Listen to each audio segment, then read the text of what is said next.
Hello, everyone, and welcome to EnglishPod. My name is Marco.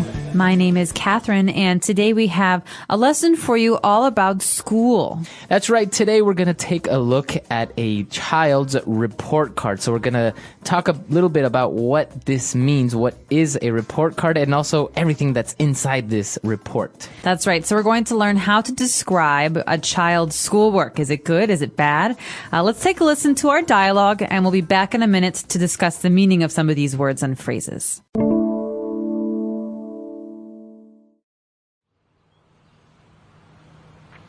Look, Jimmy's report card came today. Let's have a look. What is this? Where are all the grades? He's in the 3rd grade, Sam. You see, under each subject that he's being taught in school, he receives a mark from 1 to 3. A 1 means his achievement or work is excellent. Here in science, for example, he got a 2, which means it's satisfactory. What about here in physical education? He got a 3 here, which means it's unsatisfactory. We should work on that with him. So confusing. In my day, we got an A or a B if we were doing well, and if we failed an exam, we would get an F. All right, we're back. So now let's start with some language takeaway. Language takeaway. All right. The first phrase here we have in language takeaway is actually a thing. It's the report card. And this is the topic of today's dialogue. That's right. Now, you may remember, I'm sure pretty much it's standard everywhere in the world. You get a report, a small little report that tells your parents how well or how poorly you are doing in school.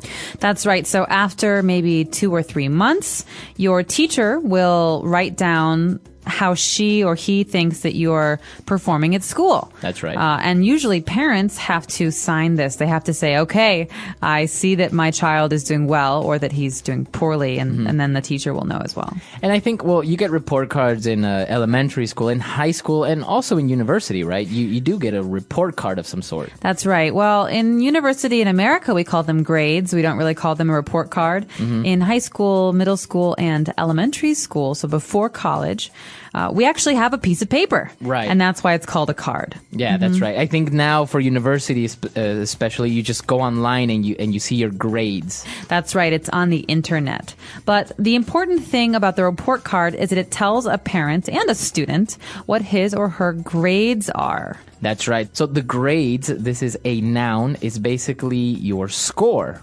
That's right. So maybe you took a test and you did very well on your test and you had some homework and you did very well on your homework, so you have a good grade. That's right. But if you don't do your homework and you don't do well on your test, you have a bad grade. That's right. So for example, like in the United States, it's over 100 points.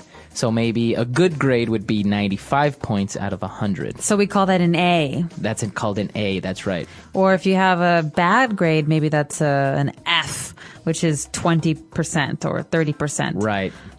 Okay, so now this is where we need to make a difference between the grades that his father was looking for, and then the mom says he's in the 3rd grade. So it's very different between having good grades or bad grades and 5th grade or 3rd grade. All right, 2 different grades, and we know this is confusing, so we want to explain a little bit. 3rd grade is actually the 3rd year of elementary school. That's right. So in the American education system, we start in kindergarten, and we have 1st grade, 2nd grade, 3rd grade, all the way up until the end, which is 12th grade. That's right. So that's everything between when you're 5 years old and when you're 18 years old.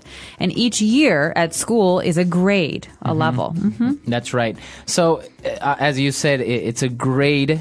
In different parts of the country, I'm not really sure if they call them a grades or they have these the same system, but basically that's what it means in English. You have 1st grade, 3rd grade, 12th grade finally when you graduate. That's right. So you can say, my son is in 8th grade. That's means right. He's in his 8th year of school. Right.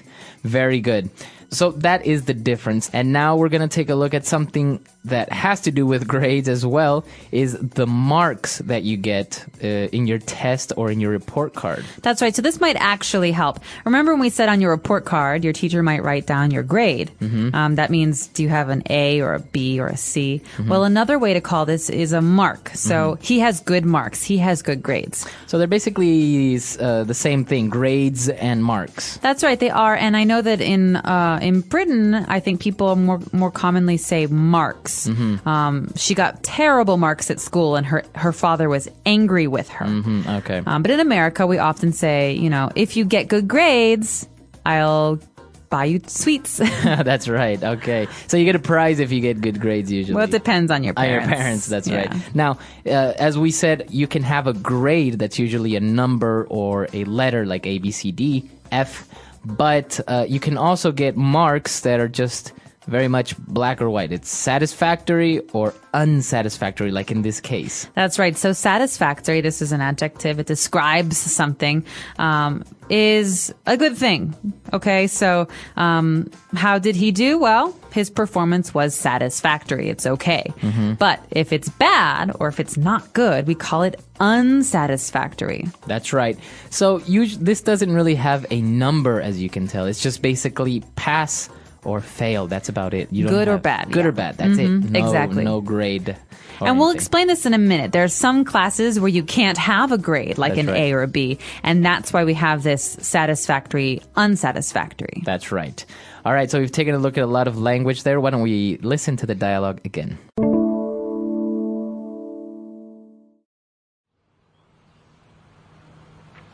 Look, Jimmy's report card came today.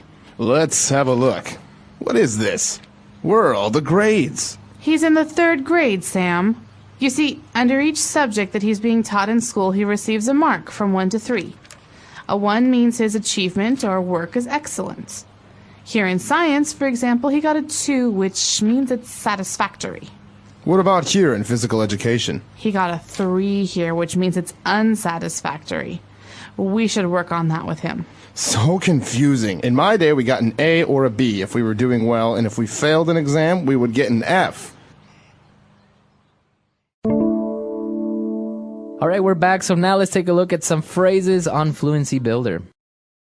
Fluency Builder.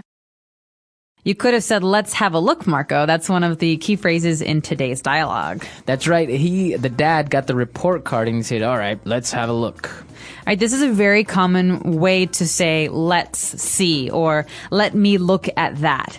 So let's have a look. Maybe it's just one person, me, Right. but we still say this, let us. So it's plural. It's very weird, but it just means let me look, let me see. And exactly, as you said, even though it's in plural and you may be by yourself or only you are going to look at something, people still say, let's have a look. Let's have a look here. Yeah, it means I want to look at this. So if I say, hey, I just bought this new CD. Okay, I can say, hey, let's have a look. All right, and I could give it to Marco and he can look at the case and see who the musician is. That's right. All right, now talking about one of the subjects in school, that means some of the classes that you have. We had science, we have history, and there's another one called physical education. All right, so this is a class that has many different names. It's physical, so you know that it has to do with your body. So basically it's sports class, and you play sports like football, basketball, things like that. It's also called PE. PE for short, yeah. Because remember, physical in English starts with a P, P-H, physical. But this is what I was saying earlier, Marco. You can't give a person an A or a B in physical education. Well, you don't really.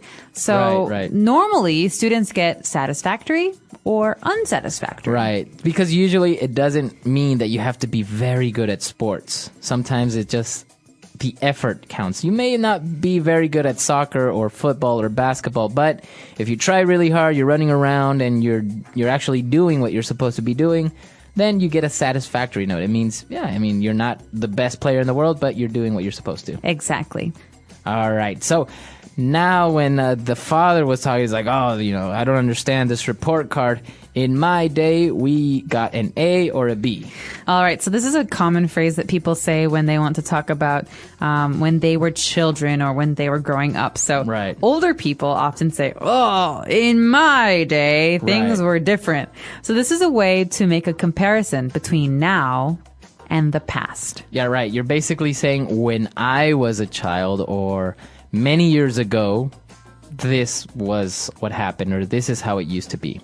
In my day, school was much more difficult. That's right. Today, it's very, very easy. That's right.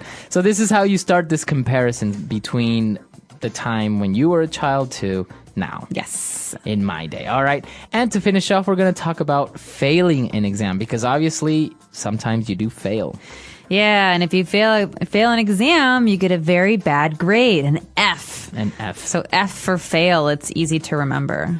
That's right. So you can say I didn't pass the exam, but you can also say I failed the exam. Yes, and normally fail means you received less than 60%. That's right. Or 50%. So it's, 50%. So basically you missed, if there are 10 questions on the exam, you missed 5 or 6 or 7 or all the way to 10 of them. So you missed more than half of the questions. That's right. And it's not only for school. For example, your driver's exam, when you're going to get your driver's license, you can also pass or fail that exam. And if you fail the exam, you have to take it again.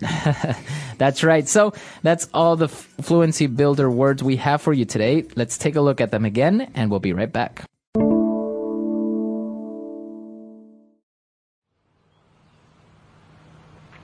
Look, Jimmy's report card came today. Let's have a look. What is this? Where are all the grades? He's in the 3rd grade, Sam. You see, under each subject that he's being taught in school, he receives a mark from 1 to 3. A 1 means his achievement or work is excellent. Here in science, for example, he got a 2, which means it's satisfactory. What about here in physical education? He got a 3 here, which means it's unsatisfactory. We should work on that with him. So confusing. In my day, we got an A or a B if we were doing well, and if we failed an exam, we would get an F. All right, so big question, Marco. When you were a student, did you get good grades? I got good grades, but not great grades. I was always the type of student that paid attention in class, did my homework, but never studied. Ah, so you did not study for the tests. No, but that's why I never got an A, for example, or an A+, but I always got a B. So I was that type of just more chilled type of student. You like to be in the middle. Yeah, well, this was the thing. I liked to pay attention in class, so that was different because I would pay attention, I would take some notes, but then I would just remember everything, so I did all right for the exam. Didn't really have to study. I see. So, but sometimes in other subjects I did. I really liked them, so it wasn't studying. It was more fun for me, so then I would get great grades. All right. What about you? Well, I always studied for tests. Oh, so really? Generally my grades were pretty good. Now, something that we didn't talk about here is a GPA. This is something that is very popular in the United States. Basically, even if you want to apply for schools, your GPA is what counts. What is a GPA? That's right. Well, we don't really have a GPA until high school, and then it's in high school and college. Right. And GPA stands for G grade, P point, A average. So grade point average. That means we take all of our marks or all of our grades together. So science grade, English grade, history grade, and we make an average. So if I get mostly A's, my GPA is 4.0. If I get mostly B's, my GPA is 3.0.